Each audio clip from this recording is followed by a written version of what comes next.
Welcome to hymn vlog number 2, Turning to Christ. So at this stage in my life, I had made great advancements in regards to my knowledge of consciousness through my study and research. But I was getting an inner calling towards a different line of investigation. Now, at this point, my relationship with God, it was certainly occurring. It was certainly there, but I only really knew God as the source of worth within me and the source of worth within all people and throughout creation.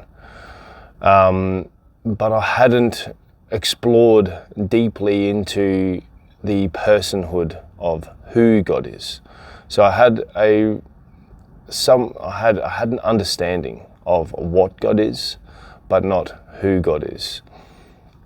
And the fact that I knew I was loved, I knew God loved me, I knew this perpetual silence within me, this blissful peace that emerged as a result of my meditation. I knew this was God, and I knew this calling was coming from that silence. This silence was responsible for all the transformation that had occurred from this point, and I knew I needed to go deeper into that silence and also in a more deliberate way find out more about who is this silence? Who is this seemingly infinite presence that is behind my whole perception of reality, where this worth seems to constantly overflow from? So I knew, like I said, I knew I was loved, and I was loved from whoever it is that is sort of behind the silence. And that's what I had to look in a more pointed direction towards. And so my understanding of God at this point was really from what I had gained from Hinduism, which was fairly limited because I was mainly focusing on the philosophy of Advaita Vedanta and non-duality, self-inquiry, but I hadn't really studied the religious nature of Hinduism and what Hinduism says about God. All I knew is that Hinduism refers to God as the infinite source of consciousness, and that I certainly was in agreement with. But I didn't feel like looking in the direction of Hinduism to find out more about God was the right place to look. I quite naturally knew the God of the Bible was this source of infinite worth within me. And I very naturally wanted to explore more about classical Christianity because I knew the truth about who God is found there. I knew that in order for me to understand who God is and to deepen my personal relationship with God, I had to speak to someone. I had to converse with a Christian and simply immerse myself in the Christian world via a relationship with a Christian. So the first person I contacted was a dear old friend who used to be my chaplain in high school, who is now a local pastor. We sat down and had such a beautiful conversation about God. It was a really therapeutical experience for me personally because I was able to just be free and open and transparent about my true thoughts and feelings about God. As I've mentioned, I really live very much in a secular world socially up until this point. So speaking about God openly to friends and family was, I always felt rather reluctant to do so. So speaking with my local pastor was awesome, and it was just so amazing to hear, someone who's been following Christ for pretty much their whole life, talk about God and show such deep reverence for the love that he receives from him every day, because that was my experience. I was just in such a state of awe as to, wow, this is real. This love within me, it's certainly not isolated to myself. This is a very universal aspect of being human, regardless if the individual knows it or not. They are loved by God. This conversation was just lovely. It left me in a state of, what they say, being on fire for Jesus, and I really was. I had such enthusiasm, such determination to find out more about God. So as a result of having that conversation, I went and got myself a Bible. I started attending church with my family, I really immersed myself in the Christian way of living. I found prayer to be extremely powerful as an addition with my ways of communing with God. My prayer life it became so important, and of course still is so central and important in my relationship with Jesus. So with this immersing of oneself in this Christian way of life, I was feeling like I was right in line with the purpose that God was providing me with. I felt like I was stepping perfectly on the path that he had set for me. And at this stage of my life, it was all about knowing him. It was all about reciprocating the love that he has always been providing. And it was amazing. It was just fantastic.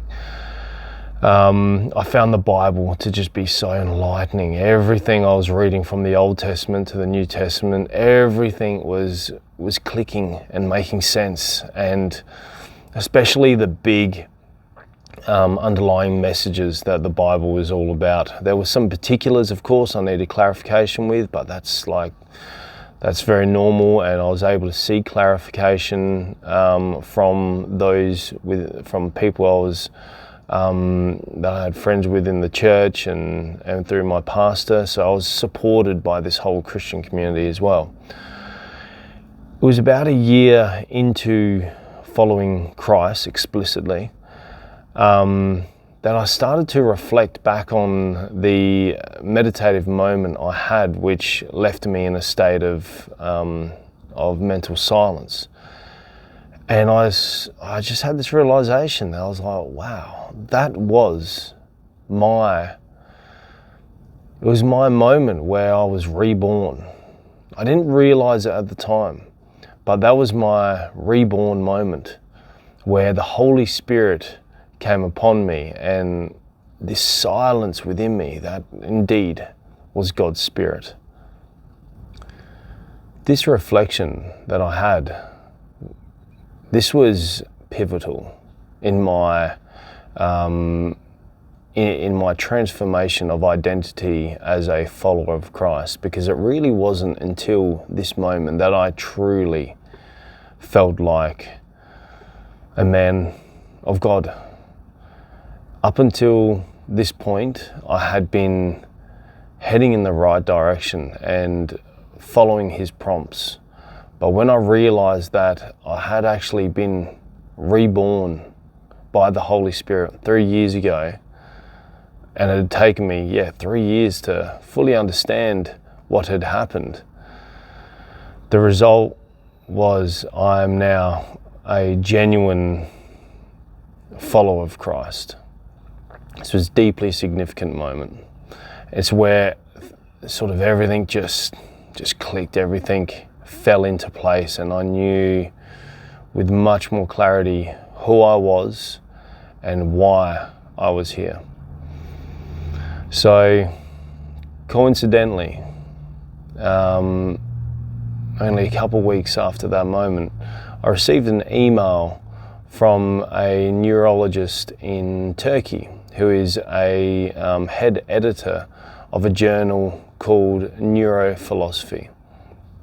He had come across my work that I did in the Journal of Consciousness Exploration and Research, and was very impressed with what he read about my insights in relation to the nature and origin of consciousness. And this model that I was putting forward, intrigued him to such a degree that he invited me to rewrite this model to be published in the journal that he runs. Naturally, I was very humbled by such a request, and I thought it would be a great opportunity for me to recast this model in a way which is able to sort of include the Christian perspective. Because at this point I was making a lot of new connections between how Christianity indeed holds the secrets and holds the keys to our true understanding of consciousness. So I thought this would be a great opportunity for me to weave these ideas and new understandings of Christianity into a comprehensive model of consciousness. I also knew I had to have another look at my manuscript. I was becoming more and more unsatisfied with the fact that I'd written this in the style that is for a secular audience. This manuscript was all about how to use a certain type of meditation that I developed so that you can immerse yourself in the divine worth that is in the background of your experience, which is synonymous with this silence and this bliss that is forever present. But yeah, I knew it needed to be rewritten from a Christian perspective, and I was able to still see the relevance of many of the points and principles that were made throughout this book. But yeah, they really needed to turn this content back towards God, and then recast it so that it pays direct and explicit reverence to God, because this silence, this security, this infinite value of which our being is dependent on is all from God. And to mistake that with just being something that exists and it's just there, is very weak and just untrue. So I began the task of rewriting my manuscript and rewriting this model of consciousness for the Neurophilosophy journal at the same time. So there was a lot on my writing plate at this stage. Though, of course, it was an extremely satisfying, really, freeing experience to write in this regard from the Christian way of seeing the world, and from an understanding that God is behind all things.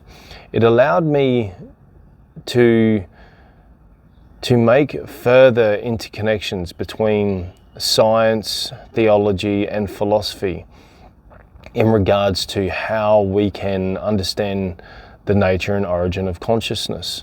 Because when you understand that God and God's Spirit is behind all things, is is the origin of creation and is the one of which all created things constantly hinge on, when you understand that his beingness is behind it all, it makes it actually really easy to see how so many ideas and axioms that seem separate are actually very, very related from different disciplines. Like, yeah, it's quite amazing when you have the perspective of God behind you, how your eyes can be opened to the underlying connections that run through all various fields of study and can unify so many ideas in such a beautiful, harmonious way. So I was going through all of that in my writing, and a lot of the research, the questions that I was asking was just more right to the point. God was guiding me in a beautiful way. Of course, my understanding of Christianity being the secret to revealing the mysteries of consciousness was also growing. This line of inquiry led me to the writings of St. Thomas Aquinas, which was absolutely mind-blowing. So I began reading the work of St. Thomas Aquinas by acquiring the book Summa Theologica, and I was blown away by how he frames God the Father in eternity beyond creation. Because one of the fundamental principles that he elaborates on is the fact that God primarily knows himself alone. So this is fundamental to the identity of God the Father, that he is existing in eternity, completely fulfilling eternity with his presence by simply knowing himself. So this provides a really strong connection between our understandings of the source and origin of consciousness and God the Father. When I read this, I was so joyful, because I was like, yes, see, this is exactly what I was sort of intuiting in regards to, like, knowing that, yes, Christianity, I knew it held the secrets to consciousness. And just fairly quickly, after reading some of Aquinas' work, it was just like, boom, there it is, it's right there. So this, of course, it remotivated my need to bring this understanding between Christianity and consciousness to light, and therefore I rewrote my model of consciousness again. This is for the third time, and I wanted to. I also made like a lot of really good, I think, and sound connections between this understanding and the world of physics, essentially. So how science and Christianity and consciousness, how these three fields of study can be unified, essentially. So I submitted my work into a journal called Science and Christian Belief.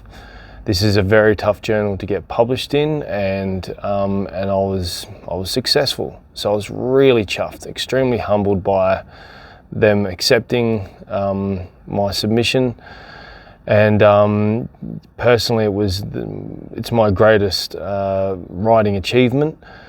And it was also important for the development of my manuscript, because I really needed to complete these works in order to complete my manuscript. I needed that information that emerged from my investigations with Aquinas to complete, my book.